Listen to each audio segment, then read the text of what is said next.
இயேசு பிறப்பின் நோக்கம். யோவான் 3:16 தேவன் தம்முடைய ஒரே பேரான குமாரனை விசுவாசிக்கிறவன் எவனோ அவன் கெட்டு போகாமல் நித்திய ஜீவனை அடையும்படிக்கு அவரை தந்தருளி இவ்வளவாய் உலகத்தில் அன்பு கூர்ந்தார். உலகத்தை ஆக்கினைக்குள்ளாக தீர்க்கும்படி தேவன் தம்முடைய குமாரனை உலகத்திற்கு அனுப்பாமல் அவராலே உலகம் ரட்சிக்கப்படுவதற்காகவே அவரை அனுப்பினார். தேவனுடைய அன்பு அவ்வளவு பெரிதாக உள்ளது. குமாரன் உலகில் பிறக்க வேண்டுமானால் ஒரு தாய் வேண்டும்.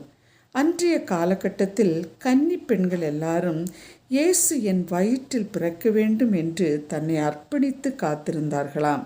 அப்படி காத்திருந்த ஒரு கன்னி பெண்தான் மரியாள். அவள் யோசேப்பு என்ற நாமமுள்ள புருஷனுக்கு நிச்சயிக்கப்பட்டிருந்தாள். அவள் இருந்த வீட்டில் தேவதூதன் பிரவேசித்து, கிருபை பெற்றவளே வாழ்க, கர்த்தர் உன்னுடனே இருக்கிறார், ஸ்திரீகளுக்குள்ளே நீ ஆசீர்வதிக்கப்பட்டவள் என்றான்.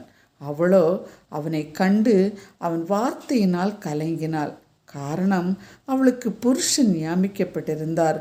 புருஷனை அறியும் முன்னே கர்ப்பவதியானால் ஊருலகம் என்ன கூறும் என்று மரியாள் பயந்தாள். கர்த்தர் அவள் பயத்தை நீக்க தேவதூதனை அனுப்பி பேசுகிறார். மரியாளே, நீ பயப்படாதே, நீ தேவனிடத்தில் கிருபை பெற்றாய், நீ கர்ப்பவதியாகி ஒரு குமாரனை பெறுவாய், அவருக்கு இயேசு என்று பெயரிடுவாயாக என்று கட்டளையிடுகிறார். அன்பரே, ஆண்டவர் உங்கள் மேல் வைத்திருக்கிற திட்டத்தை நிறைவேற்ற பயந்து நிற்கிறீர்களா?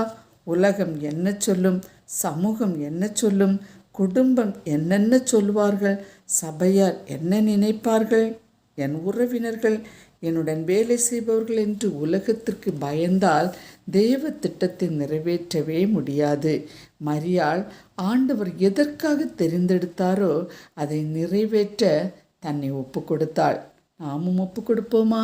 ஜெபிப்போம். அன்புள்ள இயேசு சுவாமி, இந்த நல்ல நாளுக்காக உமக்கு நன்றி கூறுகிறோம். நீர் இந்த உலகத்தில் எங்களை ரட்சிப்பதற்காகவே கடந்து வந்தீர். அந்த நோக்கத்தை நிறைவேற்றுவதற்காக மரியாளை தெரிந்து கொண்டீர்.